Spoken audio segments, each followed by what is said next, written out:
Hi friends, இன்றைக்கி நம்ம அகத்தீஸ்வரர் மலைக்கோயிலுக்கு தான் வந்திருக்கிறோம். இது எங்கே இருக்குதுன்னு பார்த்தோன்னா அனந்தமங்கலம் அப்படின்ற ஊரில் தான் இருக்குது. இந்த மலைக்கோயில் வந்து பார்த்திங்கன்னா மலையில் தான் கோயிலே. ஆக்சுவலி வந்து இங்கே சுற்றி பாருங்கள், இதை பாருங்கள், இது ஃபுல்லாகவே ஒரு மலை. அந்த மலைக்குள்ளே தான் கோயில். உள்ளுக்குள்ளே வந்து பார்த்திங்கன்னா நம்ம நார்மலாக ஒரு க்யூவில் போகிற மாதிரி தான். அந்த க்யூவில் போயிட்டே இருந்தோன்னா அப்படியே மலையில் உள்ளுக்குள்ளே கோயில் இருக்குது. இந்த மலைக்குள்ளே வந்து பார்த்திங்கன்னா ஒரு பாதாள விநாயகர் இருக்கார். அதுக்கு மட்டும் என்ட்ரன்ஸ் வந்து ஒரு 10 rupees சார்ஜ் பண்ணுறாங்க.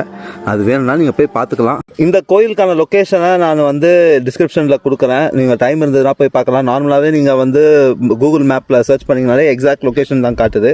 இந்த கோயிலுக்கு ஒரு தடவை வந்து விசிட் பண்ணி பார்க்கலாம். இங்கே இருக்கிற அந்த மலை கோயில், அதாவது வந்து உள்ளுக்குள்ளேயே மலைக்குள்ளேயே அந்த குகைக்குள்ளேயே கோயில் மாதிரி செஞ்சுருக்காங்க. அது ரொம்ப ரொம்ப நல்ல எக்ஸ்பீரியன்ஸாக இருந்தது. டிவைன் ஃபீலிங் கொடுத்துருந்தது. ஆனால் என்னென்னா இங்கே இருக்கிற இடங்கள் வந்து இப்போ வந்து பரிச்சயமான இடங்கள் கிடையாது. அதாவது வந்து இது ரொம்ப உள்ளுக்குள்ளே இருக்கும். இன்னும் இது வரைக்கும் இங்கே வந்து பப்ளிக் டிரான்ஸ்போர்ட் அவைலபிளாக இருக்கிற மாதிரி தெரியல. இங்கே நீங்கள் சுற்றி பார்த்தீங்கனாலே ஸோ அதனால் நீங்கள் வந்து உங்களோட ப்ரைவேட் வெஹிக்கிள்ஸில் தான், பர்சனல் வெஹிக்கிள்ஸில் தான் வரா மாதிரி இருக்கும். அப்படி இல்லைனா ஆட்டோவில் பிடிச்சி வரா மாதிரி இருக்கும். பட் ரூன்றதை நம்ம எதிர்பார்க்கலாம். அண்ட் டே டைமில் வர பாருங்கள், நைட் டைமில் ட்ராவல் வேண்டாம். இங்கே லோக்கல் இருந்தீங்கன்னா பரவாயில்ல, லாங்லேருந்து வந்தீங்கன்னா ஒரு டே டைம் போல் வந்துட்டு அப்படியே வெளிச்சத்தோடையே போகணுன்ற மாதிரி பார்த்துக்கோங்க. உங்களை இன்னொரு வீடியோவில் சந்திக்கிறேன். This is DK saying tata bye bye, see you.